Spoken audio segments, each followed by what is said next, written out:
And here is the Writer's Almanac for Monday, the 12th of February, 2018. It's the birthday of two men born on the same day in 1809, Charles Darwin and Abraham Lincoln. Abraham Lincoln, born near Hodgenville, Kentucky, 1809. Little is known about his early life. He never wrote any memoirs. We know that he was born in a log cabin. He had only about a year of traditional schooling. His mother died when he was 9 years old. He spent much of his adolescence working with an axe. But when he was in his early 20s, he showed up in New Salem, Illinois, having decided to remake himself as a professional man and to study law.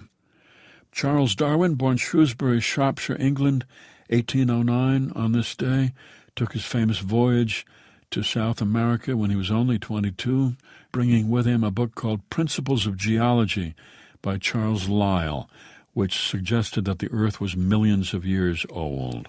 Studied the animals on the Galapagos Islands, and it took Darwin a long time to publish his findings about evolution because he was afraid of being attacked as an atheist. The book finally came out in 1859.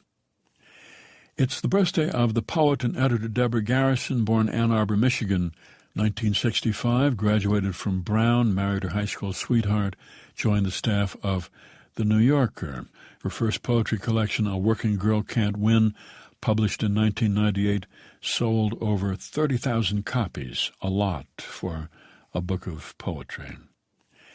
And it's the birthday of Judy Blume, born Elizabeth, New Jersey, 1938, author of more than 24 books for young people. Started writing seriously when she was 27. She had 2 preschool children. Stories were rejected for the first 2 years. And then in 1970, she had her big breakthrough with the novel for young adults, Are You There, God? It's Me, Margaret, the story of an 11-year-old girl trying to make sense of religion and boys and menstruation, a book that was banned in many schools and libraries. Judy Blume lives in Key West, writes at a desk facing a garden, then in the summer in a small cabin on Martha's Vineyard. Here's a poem for today by Ted Kooser, The Red Wing Church.